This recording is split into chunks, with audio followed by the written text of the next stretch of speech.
Welcome back to Kintsugi Heroes, helping people tell the stories they need to share so you can find the stories that you need to hear. Today I'm chatting with Troy Flower, CEO of Well Team and a bloke whose life has taken him from Bendigo to far-flung corners of the globe. Troy is a biohacker, a coach and a habit-breaking guru, and his journey has included managing ski fields, living in a zoo and building varied career in banking and marketing. Along the way, he's gained deep insights from experiences across the board and all his personal challenges. Now Troy leads his Well Team, which is a purpose-driven organisation helping people create positive habits for mind, body, movement, purpose, relationships and nutrition. We explore all of those things and listen to Troy's practical wisdom, his curiosity and his commitment to well-being. Please join me in diving deep into Troy Flower's world. So, ladies and gentlemen and listeners of Kintsugi Heroes, today I'm talking to a bloke, like I guess in the purest sense, I often describe myself as a woke bloke, right? I think I'm awake, right?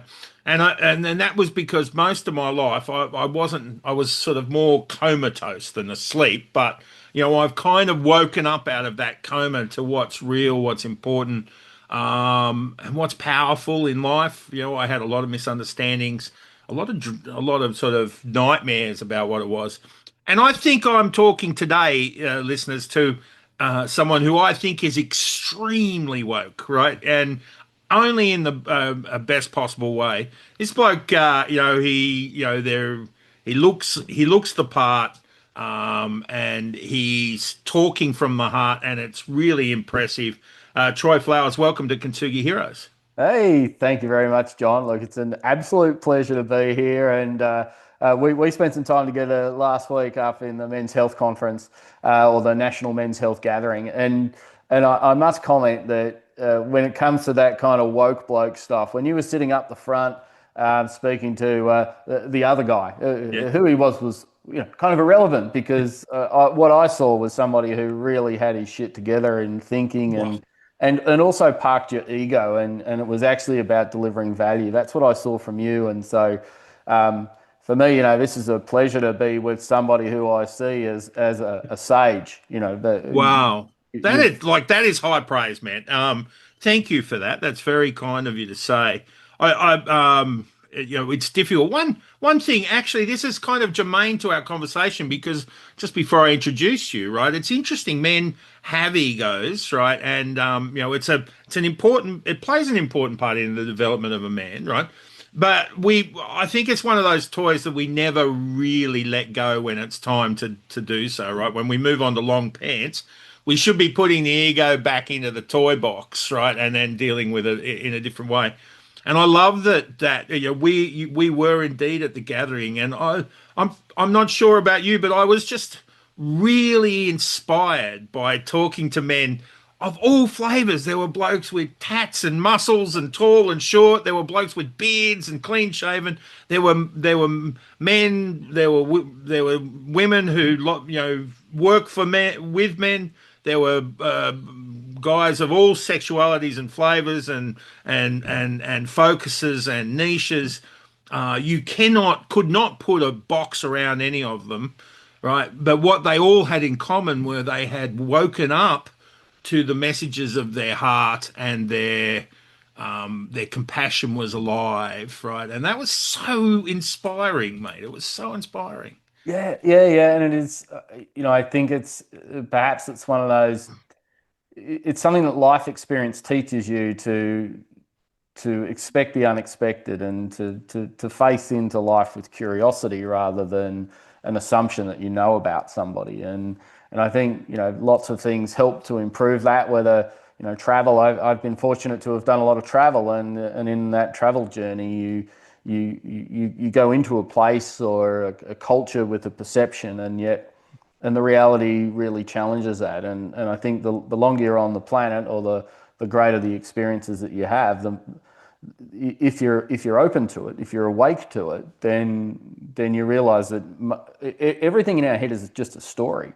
Yeah, And if the fat. story in our head is that everybody with a long beard is this, Yeah, then yeah, then we just look for the bits that reinforce the story. But if you can break out of that and go, actually, I don't know, I don't care the person's got a beard or the person is gay or the person is transgender or the person is full of tats, like that is irrelevant. What I'm interested in is the bit that's behind all of that. yeah. What does that look like, and what can I learn from that?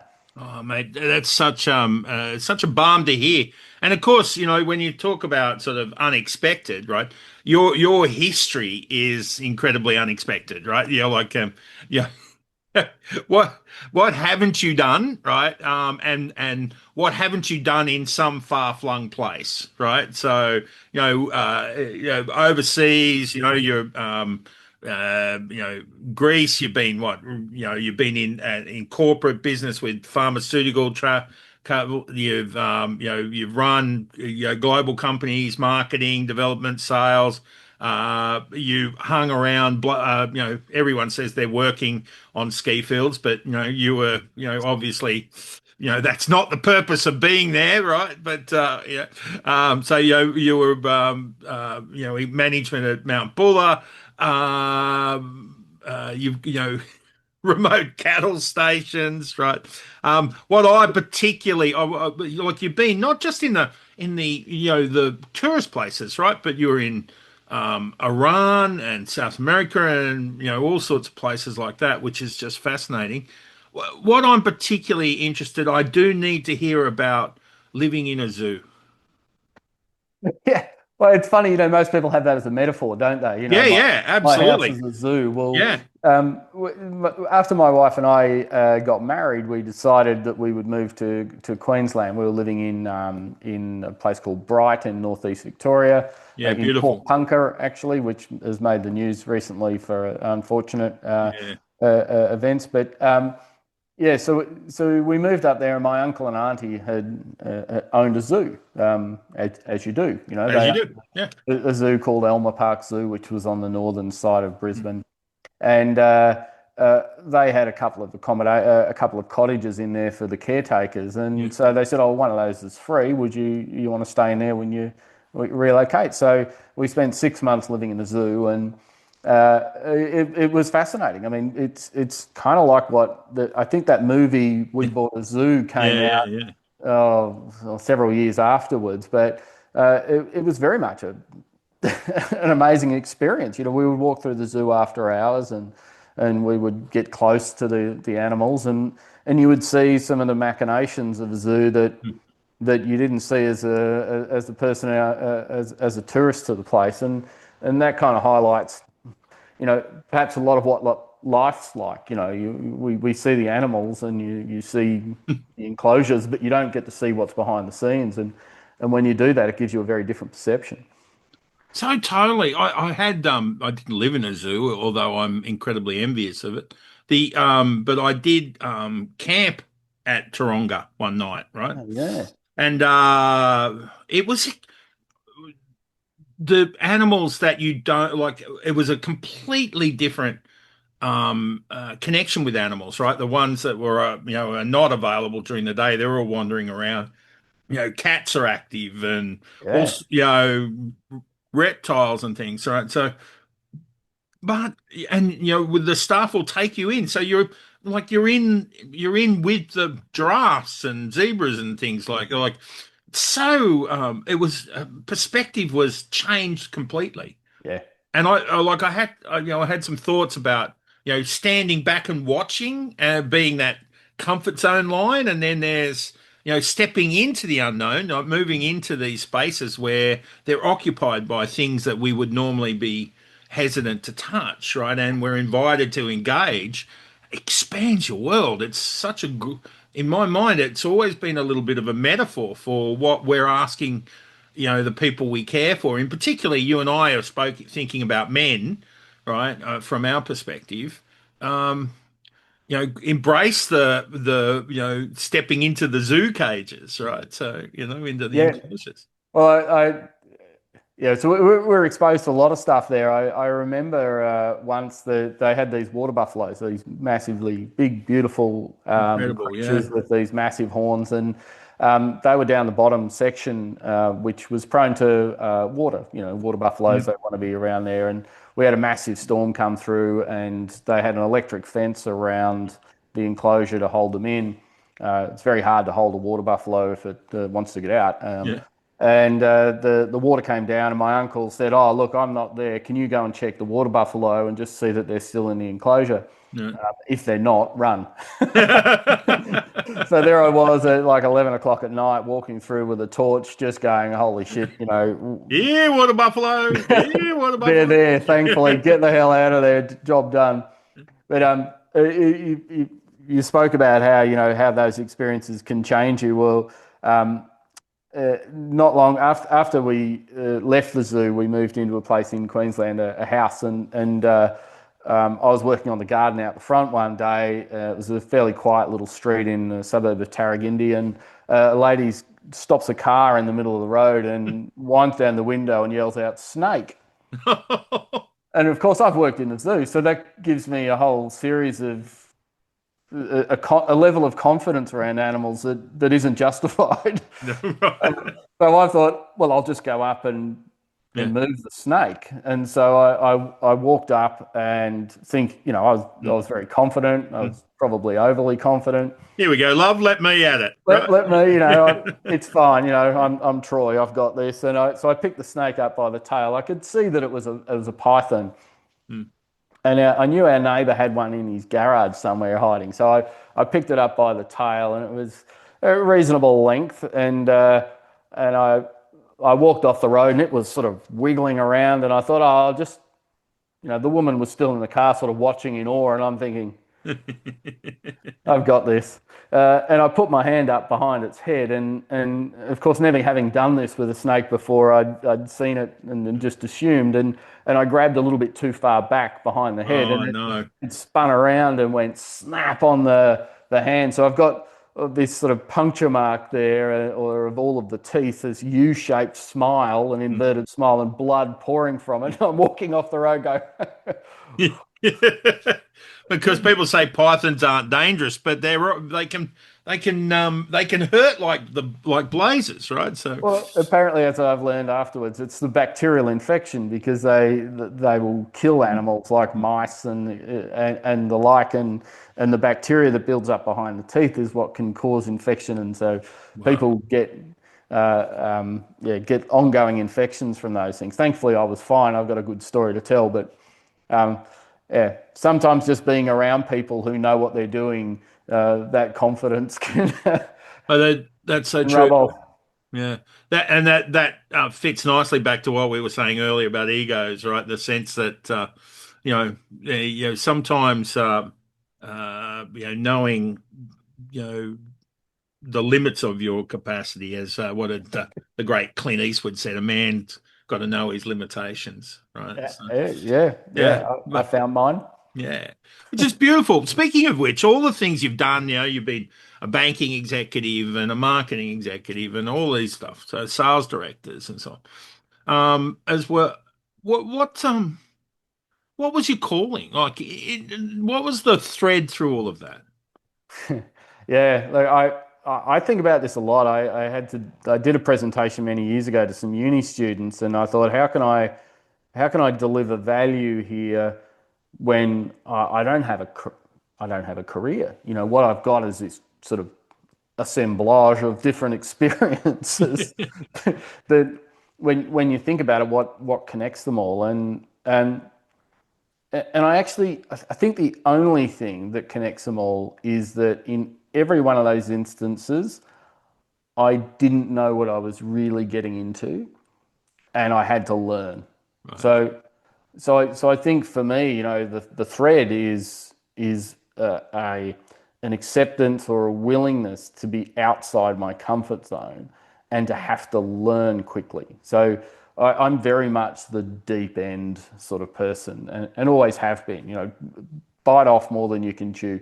Do what you don't know, and for me, I stay in those organisations only so long as my interest and curiosity is piqued. And once I've figured it out, Mm. whatever that is. And sometimes the figuring it out is the system or the model, like in banking, and you go, Yeah, yeah. oh, I understand the system and the model now. Mm. I can't change it because it's so big. Yeah, yeah. And innovation's not going to work. And I tried that in banking, and I was sitting there with I remember sitting there opposite the legal team. I was going against the legal team, telling them that there's something that they could do Mm. and that they should do. And the legal team were there with the legal team from it was a massive Sydney law firm that specialised in financial services. I've forgotten their name now. And so I'm there arguing against the legal team, and the legal counsel who they'd employed said, "Oh yeah, you can do that for sure. Mm. That's no problem at all."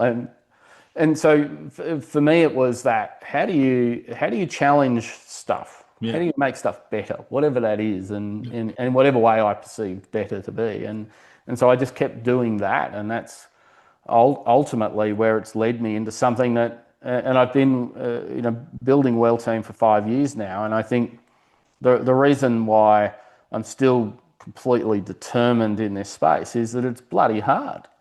Mm. I haven't figured it out yet. I haven't solved it. Yeah. But in a lot of those other roles, I kind of figured out what I needed to figure out.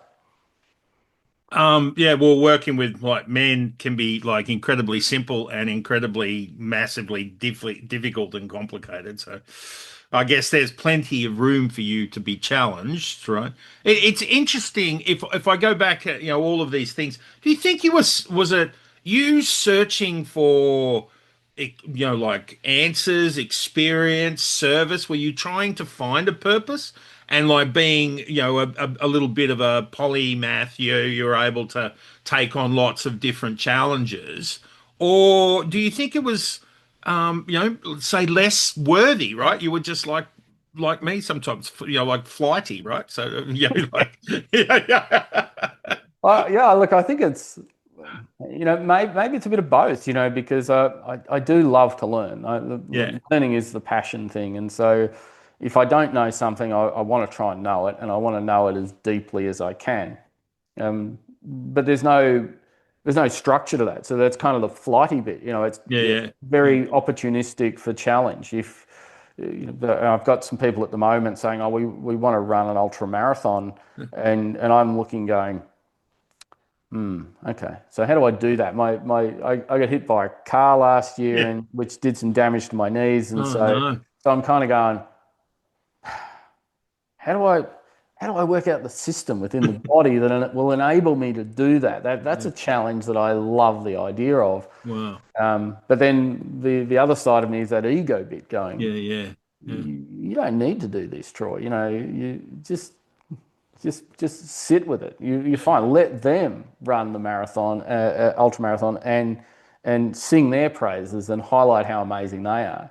You don't Beautiful. have to do it. Just Yeah, yeah. sit back and admire and be inspired by others, but you don't have to do it. That very question, right? That internal dialogue you just had, like that you gave us a glimpse of. Do you think that's like for blokes? Do you think that's maturity? Um, I think so. I look at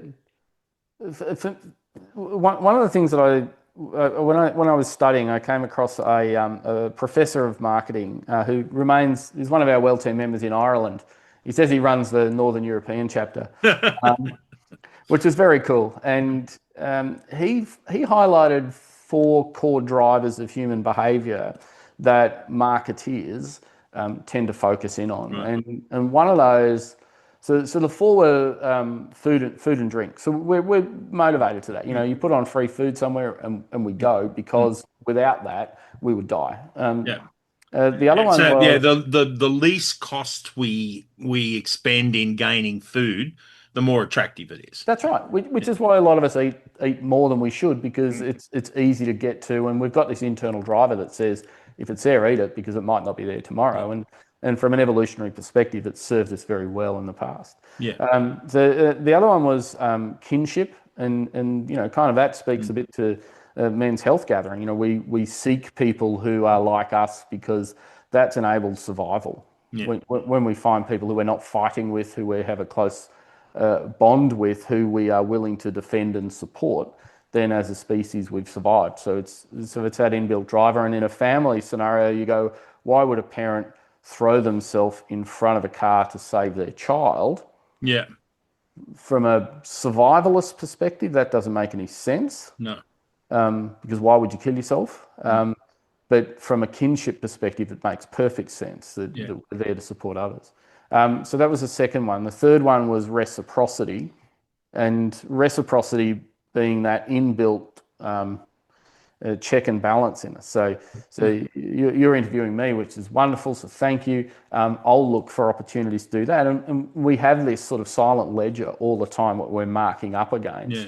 Yeah. So we always feel the need to give back to people who have given to us. So that was the third one, and the fourth one is this notion of fitness signaling, which is, how do I look better in what I do? And I shared some of this in the conference up in Brisbane, because it's such a strong driver for male behaviour, which is, how do I look more successful by whatever measure I deem success? Such a rich concept to explore. I'm kind of thinking we have like you know thinking about saying letting go of your ego or picking up your ego, right? They're sort of kind of aspects in different situations of the same choice, right? It's mature to take control in some situations. It's mature to let go of control. It's mature to put yourself forward, to step back. All of these things. It's the nuance. Yeah. And I was trying to think of how you can't just simply get a set of guidelines, right? You've got to go back to values to build your guidelines, and it's all about intention, right? Like, my intention is to be a good bloke. Whoever serves that. So when you look at what you're doing now is you're CEO of Well Team, and that's a purpose-driven organization. Yep. Where did you find that purpose in all of that bouncing around in doing what is an extraordinary and exciting kind of history, right? But where did you find that purpose? Yeah, that's kind of. I think in life you have experiences, and you don't always do anything with the experience when you have it, but over time, all of a sudden, out of the blue, everything makes sense. For me, when I was at my second year at university, I studied sports science many years ago. I was 20 years of age, and I came home to my family home. So I grew up in Bendigo in Victoria. I was studying in Melbourne. Came home and found a loaded rifle at home in the garage.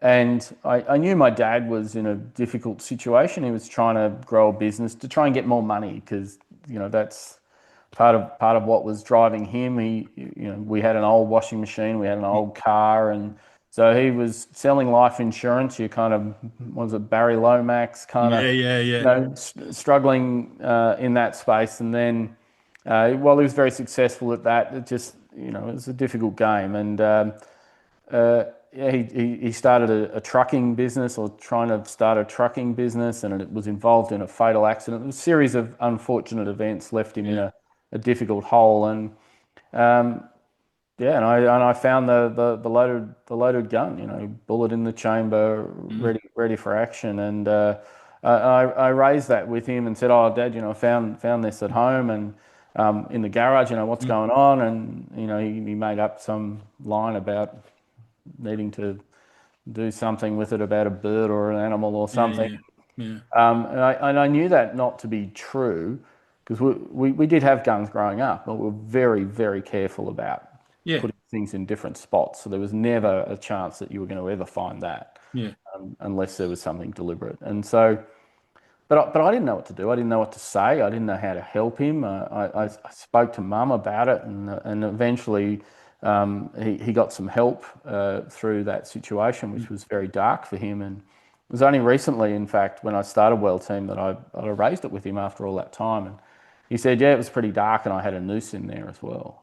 So Jeez. you don't. And my father was one of those happy-go-lucky guys. You saw his face, you saw him out interacting with people, and you'd never get any sense that he was in a difficult situation. And so that always sort of sat with me. But of course, that had a positive outcome at the end. And it was a year after I was married that my mother and father-in-law, who were very, very healthy and active and were doing really well in their life. She developed leukemia and very sadly passed away. And then within 2 months of that, my father-in-law took his own life. Jeez.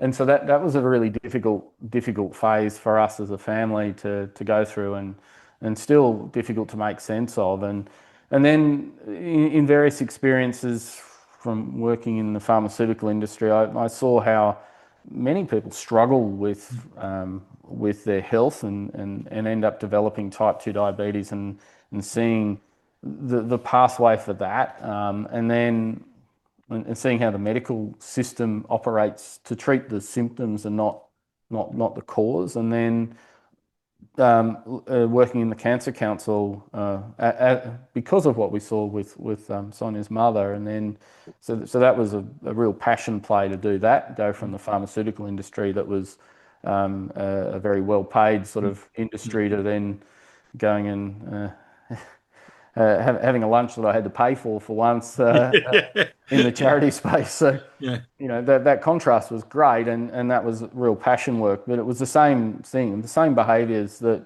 we all benefit from were there. And so it sort of, I was working in a company just over 5 years ago that was focused on aging and looking at what's happening in the population, and how the healthcare system can't support us as we all age in a more unwell state. So this is the data that you see playing out across the globe. Many countries, we're living longer with chronic disease than we used to before. We used to develop chronic disease before, but we would tend to die earlier. Now we live with it longer, and with the mental health challenges that are occurring across society now as well, then you kind of go, actually, the only option here is to try to get people undertaking behaviours that are going to help them in mind and body earlier.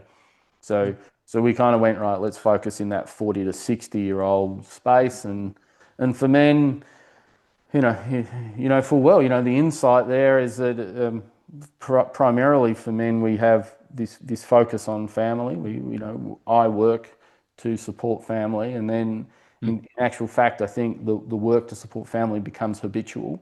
Yeah. And we become, I work actually because it's easier than family in many ways. Yeah.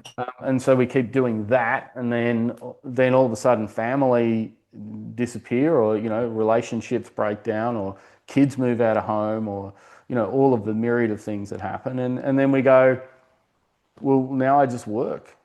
And we lose who we were. We don't play anymore. We just work, and we get money, and then the money goes, because we used to buy a $5 block of tasty cheese, and then we buy some Afangua, French thing for $30, and the wine gets more expensive, the cars get more expensive, the holidays get more expensive, and we don't realize that we haven't actually improved the value of anything. We've just increased the price, and the ultimate price is we've spent more time working and less time doing what we want to do. And you see it all the time, the corporate handcuffs. When I worked in the bank, that paid well, really well, but I was doing stuff that wasn't in line with my values. So I ticked the box. I had the corporate office, I had the executive level of the bank, and all the wank that goes along with that, and it felt good initially, and everybody was driving fancy cars and all that stuff, and I was driving an ex-army Land Rover. So there was a distinct values disconnect there, but I was able to step away from it, because but so many people find themselves sort of trapped in that space, and it's very hard to get out of. Becomes a cage, doesn't it? It's interesting. We talk about a values dissonance, right? There's what we know to be true if we spent time even sort of examining our or reflecting on our own truth, right? And then, of course, the corporations are fantastic at giving you a set of values that says this is us, which means you, right? So they, we put on the cloak of their values and then are expected to execute those. And sometimes they're vastly different to the ones that we hold inside of us, right? And that causes this conflict. I think that dissonance kills men. Yeah, yeah, yeah. I agree. I worked in a bank, right? I'm a corporate escapee. I remember several deaths, right? Either heart attack or suicide. And I remember my boss's boss collapsed in the foyer, right? Just on the way out for lunch. So we all came down the lift, and this is in like Macquarie Street, a fancy place in street in Sydney. Yeah, And of course, we were stepping over or around the paramedics as they worked to save his life, sitting there on the marble floor, right, in this beautiful corporate edifice. And we went off to have coffee and a bite. And our discussion was, to my shame now, was succession planning, right? Who's going to get his job, right? Because that all meant for us that there might have been room to move up. And when I think back, I'm horrified at the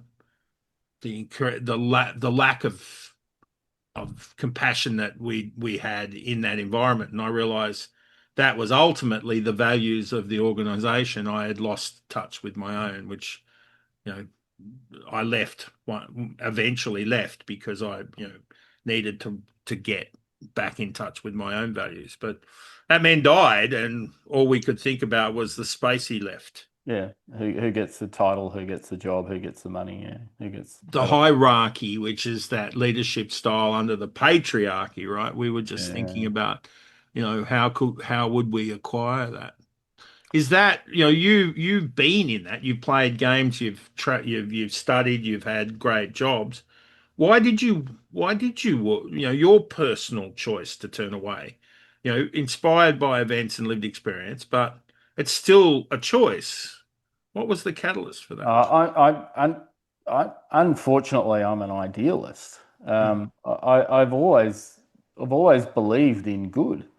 I believe that inside everybody is this sense of good and wanting to deliver value, and yet nearly every organisation I went to, the leadership structure had been corrupted by yeah. the hierarchy. The sense, Mm, and I saw this in the charity space as well, where yeah. people, and it used to happen. I was the general manager in charge of marketing, fundraising, communications for Cancer Council, and you would see people come in going, "I want to raise money Mm, towards the cause because insert personal experience."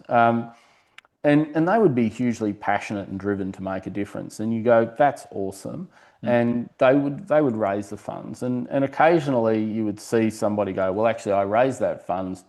I think I have a right to spend it. So I'm going to start my own charity yeah. and I'm going to raise money to spend Mm, it." And incredibly well-meaning, hugely mm, passionate people. And then all of a sudden they're in their own charity and they're the CEO of the charity or the managing director or whatever role title. And then all of a sudden they've got to protect their position. And then the charity changes a little bit and it becomes about money yeah. and then the values, while they're still there, they lose the gloss. And so I think that's what you see in organisations and certainly what I've experienced. So people might come in as an accountant and think, "I love numbers. I love the order. I love the Mm, nature of everything goes in a box and the logic behind it." And then you work your way up, and then it becomes about the position and the title, and we get corrupted by the capitalist system in a way. yeah. And then we buy more expensive cheese and wine and houses and leverage. And before we know it, we are in that cage and we're going, "Well, I don't really want to be here, but what are my options?" Mm, And so many people find themselves in that situation through so many organisations. When I was working on Mount Buller, I was responsible for all of the overseeing the car parking, the visitor entry, the marketing, the development, sales development up there. And there was one guy who was a bit of a legend up on the mountain. He was still doing that job. Jimmy, he was an awesome guy, lovely man, 70 years of age, still operating and running the whole car parking thing. And it had become his identity. That was who he was. And it was very difficult then for him to abdicate responsibility to others. And at 70 years of age, you go, well, if he tripped or slipped, as happens in that sort of environment, then the entire mountain operation could have been in jeopardy, because he was the one.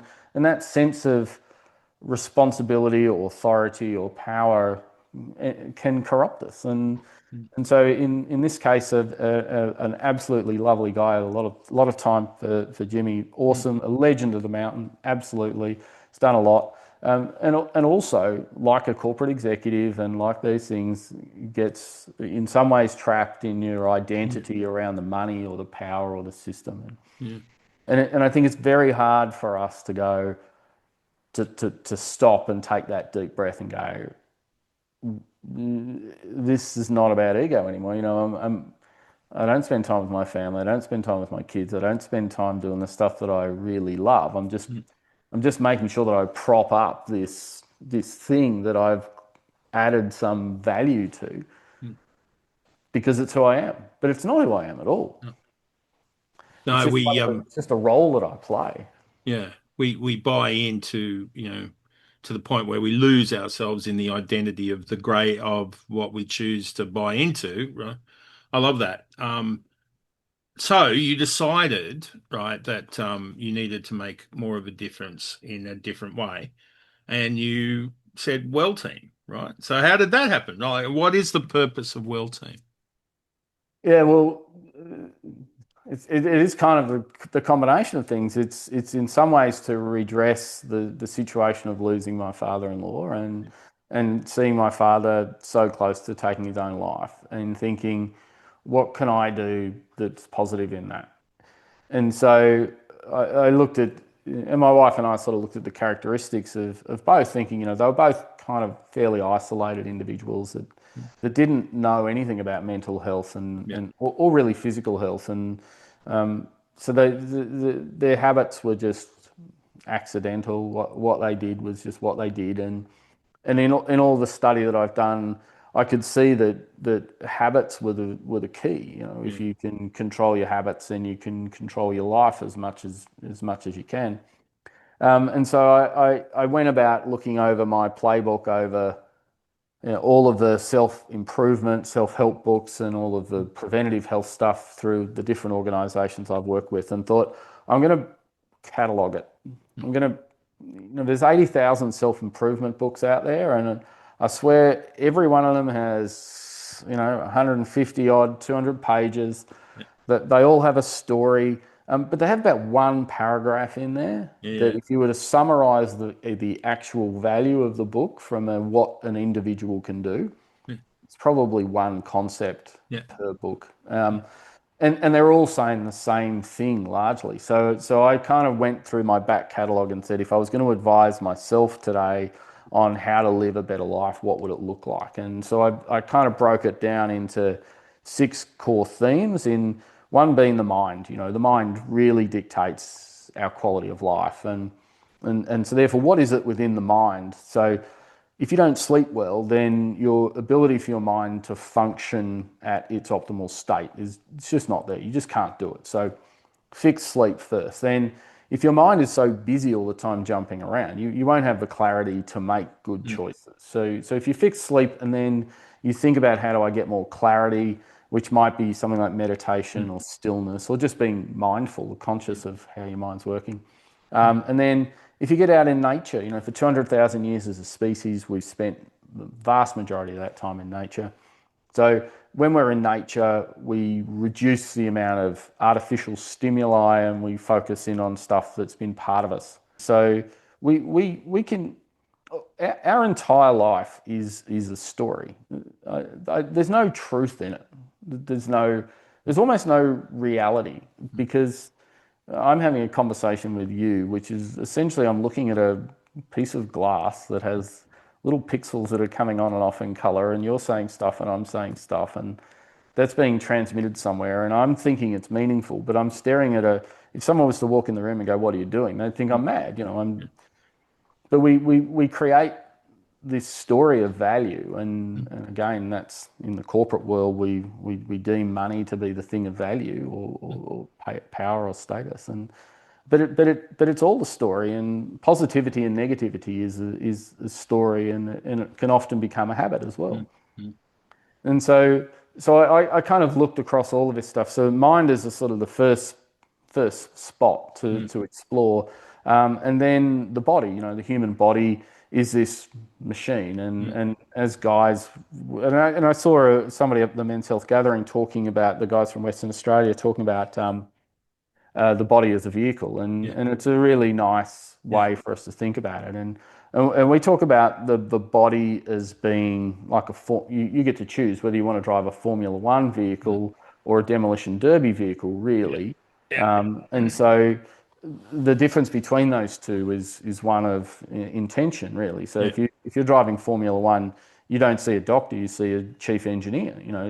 You want to be squeezing out maximum performance. You want to know the numbers. You want to do the data.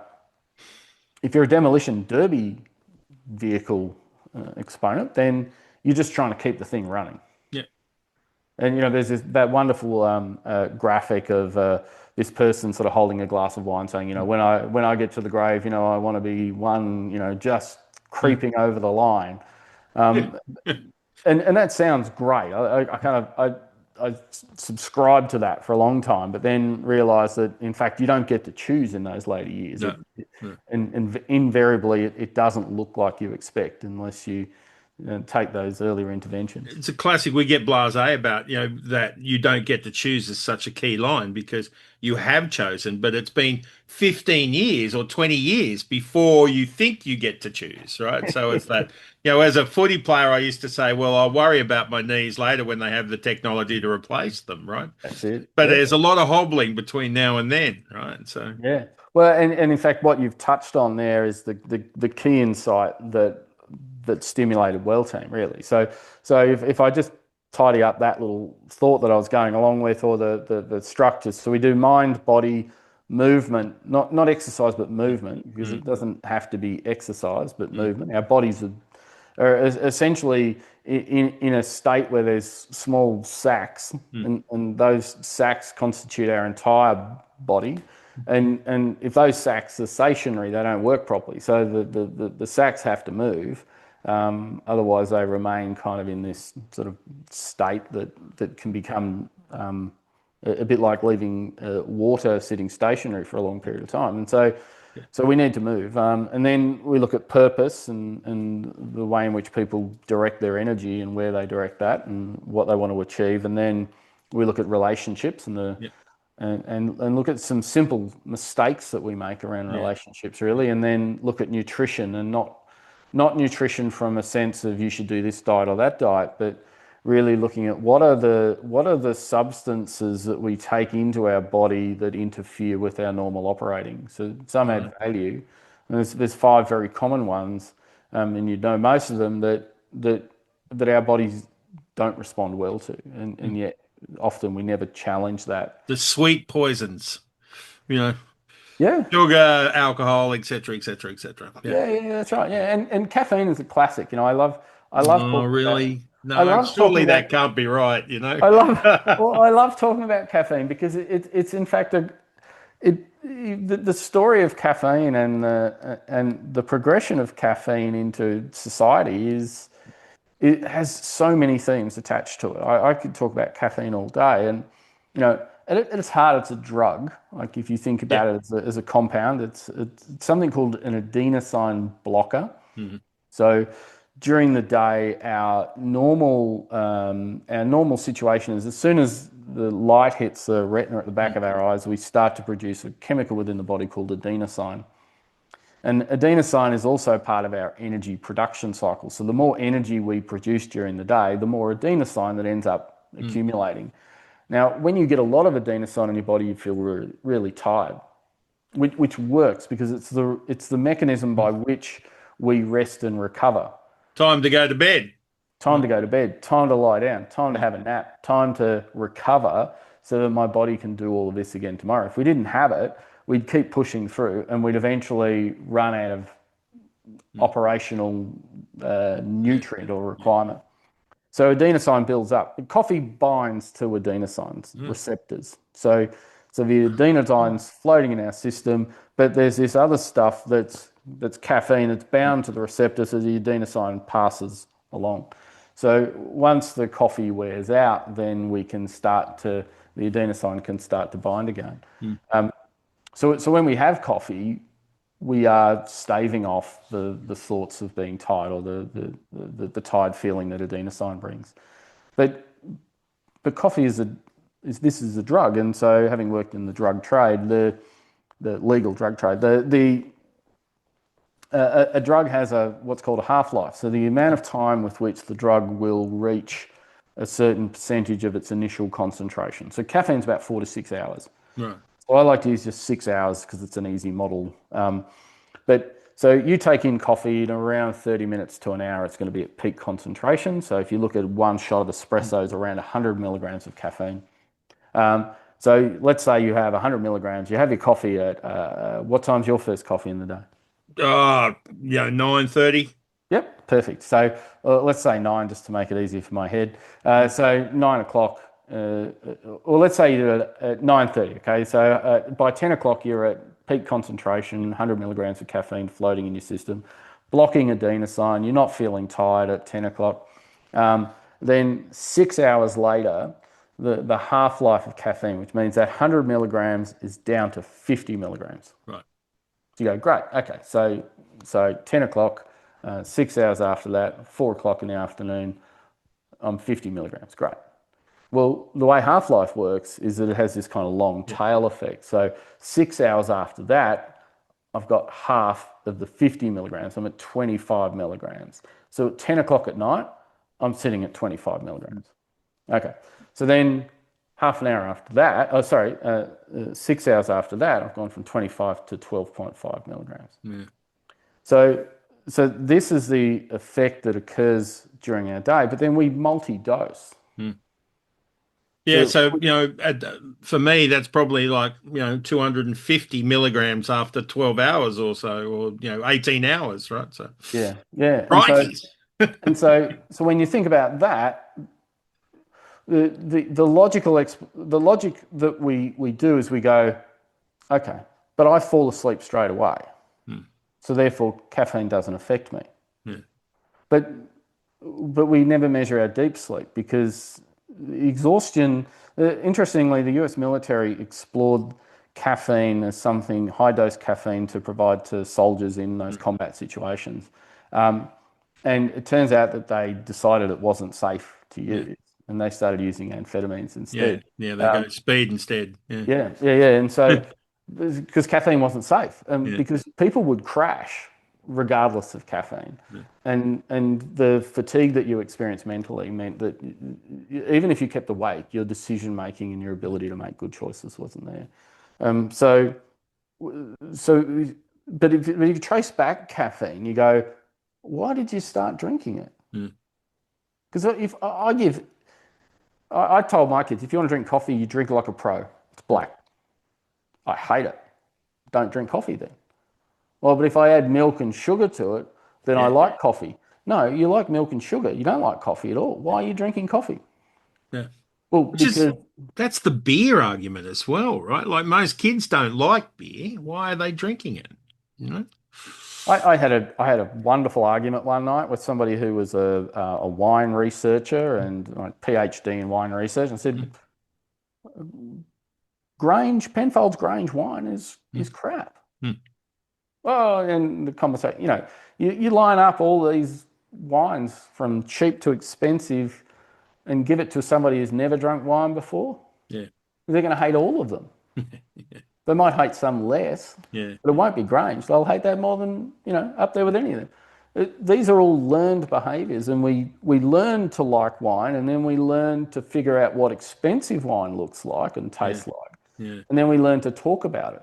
Yeah. And caffeine's the same. It's that argument. How many? Oh, I'm on my fifth coffee, and everyone's supposed to go, "Whoa, Yeah. you're amazing. You must be successful. You must be working all hours of the day or night. You must be in demand. You must be a legend."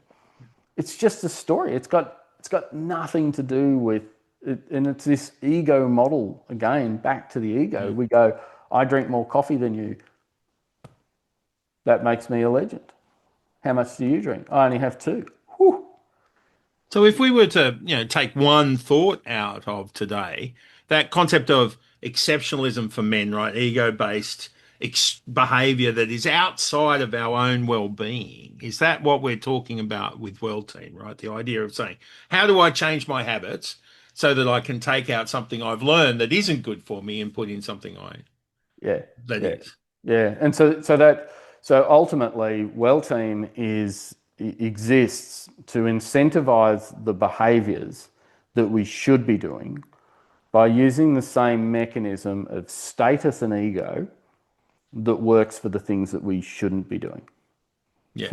So if we take caffeine as that example, society says more caffeine equals legend. If you're at the coffee shop, you're a legend. With Well Team, if you don't have caffeine, you're the legend. Right. Because that's harder. Yeah. It's harder to have no coffee Yeah. than it is to have 7 coffees. Yeah. Much harder. So, but society has kind of got it all wrong. And time in the office, if you work all of your time in the office and you don't spend any time with your family and friends, society says legend. Good. Yeah. If you go, how much did you sleep last night? Oh, I got 1 hour sleep a night. Woo! Society has gone legend. But none of these are true. This is the reality. So we have these behaviors. We serve up 10 of them each month to people in the Well Team Global Challenge. They choose the ones they want to commit to for the month. Yeah. And when they log the behavior online, they earn points. So we have leaderboards, and we've had Garmin watches and all sorts of stuff. Prizes, $1,000 Garmin watch in prize for people Wow. who are undertaking behaviors that are incredibly healthy for them, that often fly counter to the hero culture that we have. Well, why do we hang on to those behavior? Like just the idea of giving up coffee, just freaks me out, right? The idea, I've created this whole culture around me and coffee, right? Yeah. And it's comforting, it's grounding. I associate it with connection. I'm often meeting and enjoying company with coffee and so on. How am I going to change that behavior? So, well, the other question is, why should you change that behavior? Because there is a cost, right? If I don't have my coffee, I get that sort of addiction headache, right? I can sense that it is a sort of a negative physical presence in my life, but I love everything else about it. So Yeah, and something that, so if you think about what is drinking coffee. So it's going to be slightly different things for different people. And as you said, like at the heart of addiction is often this sense of repeatability, reliability, and comfort that you get from the behavior. It is predictable. the routine. Yeah. So if you think about that, what could you swap from a caffeinated beverage? You can swap any number of it. My favorite go-to is so if you think about caffeine, the drinking of caffeine as a process, in Japan you have these elaborate tea drinking ceremonies, which are about status, and they're about it's almost a meditative practice. So you can do the same with anything. So I grate some fresh ginger, and so that's part of the coffee grind. I grate the ginger, same thing. I spoon a small teaspoon or a portion of a teaspoon of cinnamon into it. Sometimes I'll add some olive oil and then hot water. Well, Now, what I get there is what feels like in the mouth a similar thing to coffee. It's kind of the olive oil gives it a mouth feel that's kind of like the oil that you get within caffeine, and the cinnamon tastes a little bit expensive. It's got a bit of a luxury element, and the ginger. Now, the difference is that ginger, cinnamon, and olive oil are all really good for us. Yeah. And you can just top up the glass, which makes, if you're lazy like me, then that's a great thing to do. So you have the process, so the ceremony, and then you have the mouth feel and the different components. So you can't do that when you're out at a cafe. So what do? Well, you can choose, and I found There this. are plenty of other drinks that are much, like, you got to love a ginger and lemon and honey tea, right? Yeah. Like, absolutely. Yeah. But why? So these decaffeinated beverages exist, and we know that if we're wired, then these are good for us. Why don't we have them? And so I started. Anytime I go out to a cafe, I have generally one coffee a day, sometimes two. Right. So, and that's only ever in the morning. Right. Within no earlier than an hour after waking, and a hard line, absolute hard line at 12. If it's 12:01, no coffee. Right. I have no caffeine, no tea or anything with any caffeine, no dark chocolate, no ginseng, no any of these other stimulatory things. I avoid them at all costs in the afternoon. But when I go to cafes, I'll order a peppermint tea or a chamomile tea. It's really common, but if I order first, that the other person will go, oh yeah, I might have one of those as well. Yeah. Yeah. Yeah. Absolutely. So again, this is just it's a really simple but very classic example of how society says success equals caffeine. Yeah. And not even and we go, oh, caffeine success. I don't like the taste of caffeine, so I'm going to load it up with milk and sugar and friggin' all this other crap because I don't like the taste of caffeine. Yet we still can't let go of the fact that caffeine. I've got to have my coffee. It robs us of deep sleep. We wake up in the morning feeling tired, and then we repeat, wash, rinse, repeat. So that's why in Wellteam we're trying to incentivize people to go without it and just see what happens.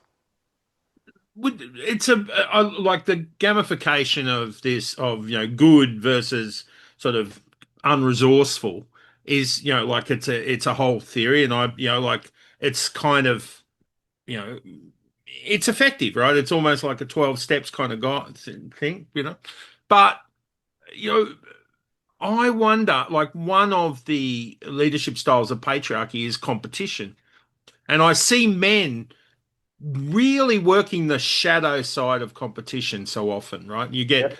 three blokes together, four blokes together, they make two teams, and whether it's like, raking the lawn or sunbaking, right? They'll turn it into a competition, and then, more, far too often it turns into something, Yep. ugly and Yeah. something. So is gamification the way forward? Yeah. Yeah. And so and this is a bit that I love. So the answer to that is, of course, yes and no. So Yeah. if you think again from this evolutionary perspective, the reason why I think that the notion of fitness signaling is so strong is because fitness signaling for however long in evolution across all species, it's the same. It doesn't change. The lyrebird, the lyrebird song, the male peacock's feathers. Yeah. Everything is about, I'm more attractive. I don't want to miss out on the opportunity to reproduce. So I've got to be this thing. I've got to meet whatever society thinks is important. The peacock, the peahen, the peacock and the peahen have kind of figured out this thing that the bigger the feathers, the more healthy the bird, and therefore the more likely the offsprings. Across all species, same thing. Bird song, nest height, all of that. Yeah. It's there. We go, well, we shouldn't have it, but it's in us. Yeah. So we should use it. What's fascinating in Wellteam, and I see this a lot, is that people start competing. They do the behaviours. They've got to earn their World Team T-shirt. So it generally takes people about 4 to 6 weeks to amass enough points to earn the World Team T-shirt. And then a lot of them go, I don't want to log the behaviours anymore. I don't care about the leaderboard. And so then they switch off and they don't log the behaviours anymore. And I kind of go, oh, maybe we're failing, but in fact we're succeeding. Yeah. For the very reason you said, that when you figure it out, and this is where the ego has to go through this, whether it's maturation process. We kind of go, actually, it doesn't need to be this big anymore. Yeah. And one of the things we're always encouraging is this sense of humility. It's the opposite of the selfie culture. It's the Yui culture. Yeah. Wow. I want to take a photo of them and I want to call them out as the hero. So if you follow my social media stuff, I'm hoping that, and people probably won't pick it out, but my goal is not to say I'm a legend, but to say John's a legend. Yeah. Yeah. And if John says, "Hey, Troy, you're a legend," it's like, no, I'm not a legend. John, you're the legend.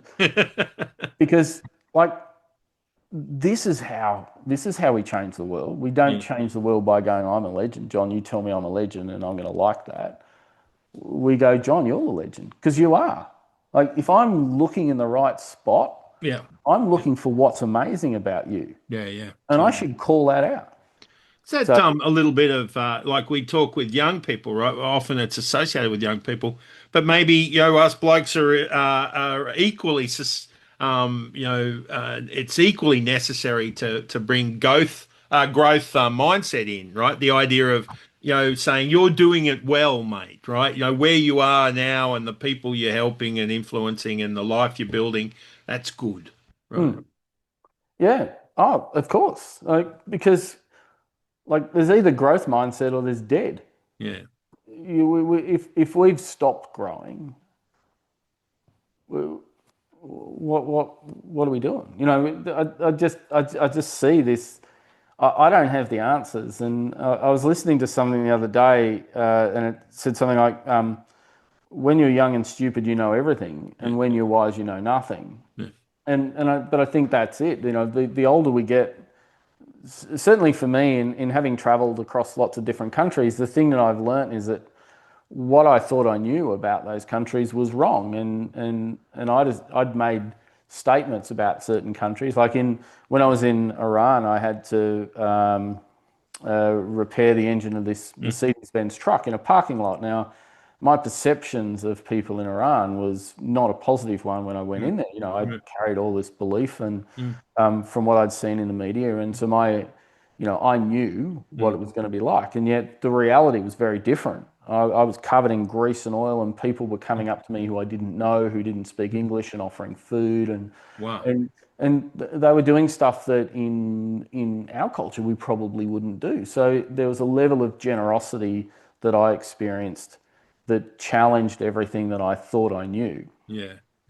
It's such a great call to action for men. I'm sure everyone, but we focus on men, because that's the low hanging fruit sometimes. But we've got so much more to talk about, and we've run out of time. But I really want to talk about parenting and fathering, and you've got a unique perspective on that as well. So we'll have to book another time down the track and focus on some family things. But I just want to it's so important what you're doing around habits, which is a real key to genuine on the ground frontline behavior change. Yep. From your perspective, what did you most struggle with? And what was the best outcome? What did you learn about doing this work? Perhaps what I've learnt the most in this process is that I thought I didn't need mateship. Yeah. And in actual fact, the habits that I built reinforced that I didn't need mateship. Prior to Well Team, I've got friends who I would speak to maybe once a year. I was very much my father and my father in the family and work camp. Mm. But it was only when I started to catch up more regularly with guys that I recognized the value of that. Mm. And I think that's, again, if I challenge why was I doing that? Why was I 100% focused on work? And I did an exercise. Remembered I was working in the bank. I was flying Mm. into Randwick Racecourse for the senior leaders meeting of the Westpac Bank. Um, all of this, all of the head honchos in there, and I was flying into that meeting, and I got a pen and paper and sort of I challenged myself. I said, why am I doing this? And I went down to the point, and at the top of the page wrote, who am I trying to impress? Mm. And that was the exercise. I went, right, I'm going to focus in on that, flying in. And I went really honest with myself, Yeah. Yeah. And most of us really do the superficial thing. And I went, I'm trying to impress my wife by doing this. I'm trying to impress my parents. But the bigger driver of who I was trying to impress was kind of this group that I would call people that I know. Right. And I was trying to impress society. Yeah. All of these people who thought, oh yeah, I've got a better job, and all of those with the bigger egos, I was actually trying to out ego them Yeah. to be better. And at the end of that, I got off and went, actually, I'm not impressing my kids by being away from them, Yeah. impressing my wife by not spending time with her and focusing on work all the time. None of those things impressed those people. What I was doing was trying to impress a group of people that didn't exist. That was the big lesson for me, is the every little habit that I'd built in was oriented towards meeting the needs of a group of people who really didn't care, and Yeah. nor should they. Yeah. And the people who did care and the people who I really should have invested in, I'd had the wrong habits. An observation on that, like I was fascinated with the power of Strava, right? The idea, like men are now connecting, and the online, they solve the problem they used to have by sort of meeting together to chop wood. Right now, they're off chopping wood, or biking or running or whatever. They're in their own world, and then connect via a third party app. Right? It's just like we try to solve the problems with the tools we have at hand, but perhaps we should just go back to the simple process, like actually having a conversation. So, Yeah, I agree. I think my insight again from Well Team and seeing the response to people logging behaviors online is that in life today we we don't belong. We don't, and we belong in family, mm, um, but we've really disconnected from this thing called community. yeah. In the house that I live in, I know my neighbours. I catch up with them probably once a year, Mm. but there's not the community that there used to be, and that's why when you put people together and you give them something in common that they have, that you often see people really respond very positively to that. Yeah. But it's so easy. Life used to be that community and tribe meant survival. Yeah. And for 200,000 years, the vast majority of that was survival. Mm. Together we were safer. Together we could endure. Now we don't need that. And so as a consequence, we're not forced into it. Mm. We don't work at it very hard. Mm. But what we don't realize is that we need it, but it's for the mental survival, not the physical survival. Yeah. And that's a bit that we lack. So we absolutely have to find ways of connecting and um, coming together as groups, small groups, bigger groups, Yeah. with common interests. And that's what I see. A lot of what you do is getting those stories out of people, and if people can connect with those and find sort of kindred spirit in there Mm. and come together, but that's the bit that's lacking. The how do we get people together bit, that's the critical stuff. We don't have that. It's a nice story. Yeah. Well, you're certainly doing your bit, mate. I love hearing about Well Team and all the things that led up to it. I think really exciting that great blokes like yourself with capability and insight are on the job, and that fills me full of confidence that we'll get it done. And it's been an absolute pleasure to have this chat. As I said, so much more to talk about. I look forward to that in the future. Thank you very much on behalf of Kintsugi Heroes, Troy Flower, mate. It's been a joy. Thank you, John. You know, what you do is genuinely valuable for community. We need to be having these conversations. We need to be going this deep. We need to question. We need to push back on what society thinks is right by forming new paradigms of what society is and what people should do. And my hat goes off to you. You know, it's amazing what you and Ian have been doing, and more of it, please. Mate, thank you. That I couldn't agree more. Thanks, brother.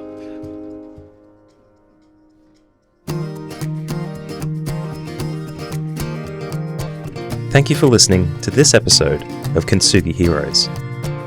Thank you to Colin Lilly for permission to use Broken as our theme music for this series.